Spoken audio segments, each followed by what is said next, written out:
this narration, not only showing us how important the parents are, but how easy it is to understand how to please Allah subhanahu wa ta'ala, and likewise, how to anger Him. And there's also a very important point of aqeedah in this hadith, because Allah subhanahu wa ta'ala has described Himself. And you know, part of the aqeedah of Ahl Sunnati wal Jama'ah is that we do not attribute to Allah subhanahu wa ta'ala anything from ourselves. We only describe Him, Azza wa Jal, with what He Himself describes Himself. And the Prophet sallallahu alaihi wasallam describes Him. And this is the position of Ahl Sunnah. And this is very important, because Allah subhanahu wa ta'ala, Abdullah bin Umar, and as we know, the Prophet sallallahu alaihi wasallam has said that the pleasure of Allah is in the obeying and the pleasure of the parents. But the anger, the sakhat, which is like ghadab, which is the anger of Allah, is likewise in angering the parents. So Allah subhanahu wa ta'ala has been described with ghadab, anger, and pleasure. Okay? Yani his happiness almost, okay? His satisfaction, his pleasure with something. Now these characteristics, in the early times of Islamic history, when the sects started to develop in Islam, and Islam started to split up into groups and so on, many of these groups did so based upon the understanding of these attributes and the names and these aqeedah issues. Alright? And this is very important for those who try to safeguard the aqeedah of Ahl Sunnah today, because these sects have continued until today, understanding the attributes in a way that they understood it to be. And there's flaws, and we can see, for example, the Jahmiyyah, okay, a movement that was started by Jahm ibn Safwan. Now this is a movement that were concerned, all right, and often these groups and these movements, they start off with people who are sincere in general about trying to preserve their aqeedah, okay, or trying to protect the izzah of Allah subhanahu wa ta'ala. So this group, led by this person, Jahm ibn Safwan, they almost tried to propagate the idea. And when I say try to propagate the idea, I mean there was a time of stability in the Islamic thought when the Salaf, and the Salaf refers to the Sahaba and those who followed them, the Tabi'een, and then those who followed them, the Atba' Tabi'een. The first 200-300 years, in fact, let's say 200 years, was pretty solid and safe and stable at the time of the Imams and the development of the key principles of Islamic fiqh and aqeedah. But then, when Islam started to spread out and the borders started to increase and the different indigenous people started to be introduced and so on and come in,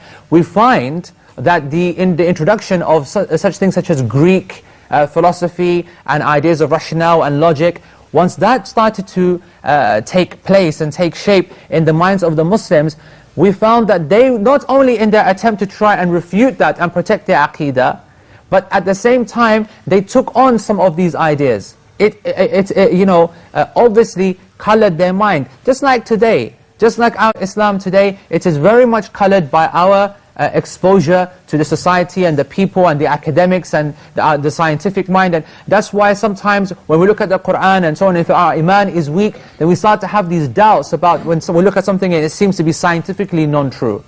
And that's because we've been brought up in that kind of environment. And so it obviously affects. And so one of the effects that happened to the people like Jahm ibn Safwan and the Jahmiyyah group is that they said that, hold on, if you are going to say that Allah subhanahu wa ta'ala has anger, then you are trying to say that Allah subhanahu wa ta'ala is like someone or something that has attributes, that He is murakkab, that He is composed of a self and a body. And therefore, if you're going to say that, then you're going to attribute that to Him. And you can't do that because that's making tashbih. You are being anthropomorphic. You are trying to give a body to Allah. You're trying to humanize Him. This was their kind of rationale. And it was a very deviant way of thinking. A great intention maybe, but it was something which only the people of rationale and deviance actually started to propagate. Because there was no need for that to happen. What's the basis for this, by the way? Allah subhanahu wa ta'ala says, لَيْسَ كَمِثْلِهِ شَيْءٍ وَهُوَ السَّمِيعُ الْبَصِيرُ. There is nothing unto like Him. There can be nothing that can be compared to Allah. But He is as-Sami' al-Basir. He is the all-hearing. He is the all-seeing. Okay? And so people trying to protect this principle, trying to maintain Allah subhanahu wa ta'ala in His purity, You would be worried if someone is saying that Allah gets angry. Hold on, are you trying to say that this Allah is trying to get angry like we get angry? Are you trying to say that Allah subhanahu wa ta'ala gets happy like we get happy? You're humanizing Him. You're making the mistake that the Christians did. You're doing this. You see this kind of thought. And so with this, what did they do? They said, you can't do that. And so they denied the attributes. They denied the attributes totally. And so they said, Allah, you cannot say that about anger, and you can't say that about happiness. And so therefore they would deny the narration. And this is the sunnah, of course. This is the sunnah, of course, authenticated from the Prophet ﷺ. And so they would say, this hadith is unacceptable. It goes against the principles of our aqidah.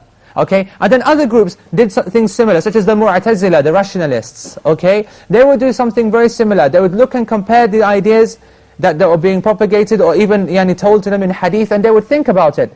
They would يقدم العقل النقل. The aql would come before the naql. They would use their intellect before the text. They look at the text and they say, Allah subhanahu wa ta'ala gets angry. How can that be? Anger is something which is so imperfect, so limited.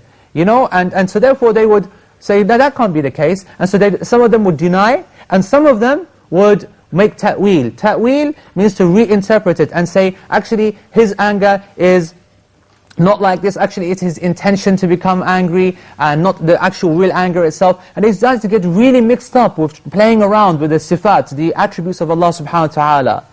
And this was also then propagated by the Asha'ira, who then also started to make ta'wil of certain attributes, and then some of them started to make tafweed. Tafweed is to say that actually this has no meaning. Tafweed means to relegate something. So they would relegate the meaning to Allah. They say that the Prophet ﷺ, that he says that he has anger, he has sakhat, then only God knows what that means. Literally. We have no idea what that means. We cannot understand what sakhat means, because how are you able to interpret anger? How do you understand anger in relation to God? Let's not deny it. Okay, it's been, they were a lot closer to Ahl Sunnah. They would say, no, we can't deny it because it's there in the hadith. We've authenticated the hadith. It's definitely a statement of the Prophet ﷺ. But we don't understand that, and let's leave the meaning to Allah. So therefore, what's the problem with that? They're making the anger like the same as mercy, like the same as love, like the same as His punishment. They're not giving it a meaning. They're just saying it has no meaning. We cannot possibly think of anything. So then the Ahl Sunnah said, so what was the point of Allah subhanahu wa ta'ala then describing Himself in this way? Why then did the Prophet ﷺ then compare the anger and say that the anger of your Lord is in the anger of the parents? There has to be a meaning to it.